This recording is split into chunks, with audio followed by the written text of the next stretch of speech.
if we go with the whole candle burning now, okay, I don't have a candle around, but you know, okay, if you have a candle burning and then you blow it out and then you put the fire above it, the flame travels down to it and relights it.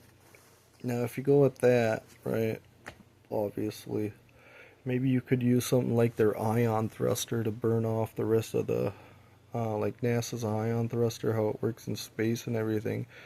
Should create enough heat to burn off the rest of the carbon to eliminate, greenhouse gases or whatever. But I don't know, just an idea. Oh yeah, here's what it did to the back. I don't know if you can see that yellow tinge compared to the rest of it, but that's greenhouse gases. And yeah, I just watched a video that showed greenhouse gases, and they could say it's their idea. That's our idea. Here's something for you. Why do they give me a ton? A ton weighs 2,000. Carrington, and then Rodney, and then Rodney Carrington. You know, he always makes jokes and everything. And my dad, whatever, always makes jokes about things, and he has a rod at his knee and blah blah blah, and then the whole ring thing, getting offered the ring, fucking, I don't know if it matters whatever hand it is, but here's something that should have been there if it was a pinky finger. Here's a cut on my pinky finger, if you can see that, maybe where my ring should have been. Carrington, okay, that day they took a trip to fucking, and you know what's funny? These hackers can even show off how fast they were going. 99 miles an hour because they couldn't go fast enough to get back. And,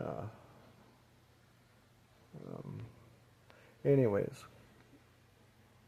Carrington, Carrington, car, ring, ton. Could have been in 2000, 2001. I would have been 8 or 9.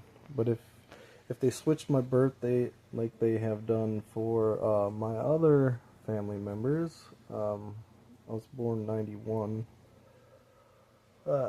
which would mean I would have been 9 years old in 2000. If it was 2001, I would have been 10. And then the whole Fort Tot 10.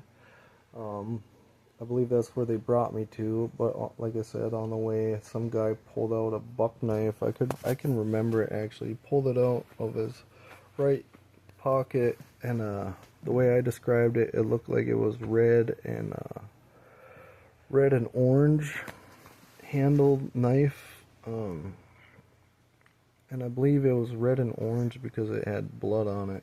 But anyways, and then, you know, we drove through Glenfield and then to Carrington and straight up, and the whole Carrington, and then them putting a roundabout. Now, you could say this is blah, blah, blah, fictional bullshit.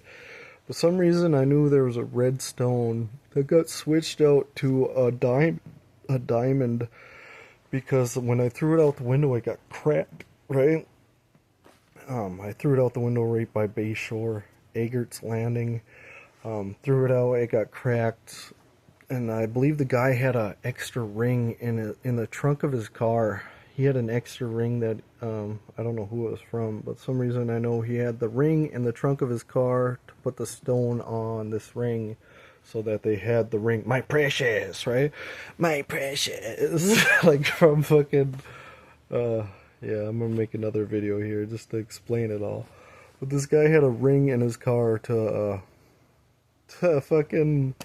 replace the redstone with a diamond that they considered Luciano's ring, and then they tried doing it, selling it on Pawn Stars and everything. And there's no way of showing that this is Luciano's ring.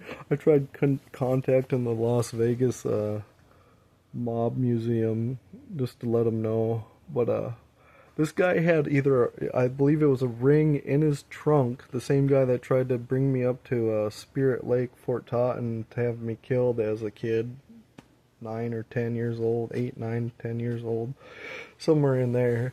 Same guy with the bloody buck knife, fucking brought me up here to have me killed as a kid, and And then he had a ring in his trunk that he switched out the diamond from this ring that he had in his trunk with this red fucking, I don't know if you'd call it enamel or fucking ruby or what, but he switched it out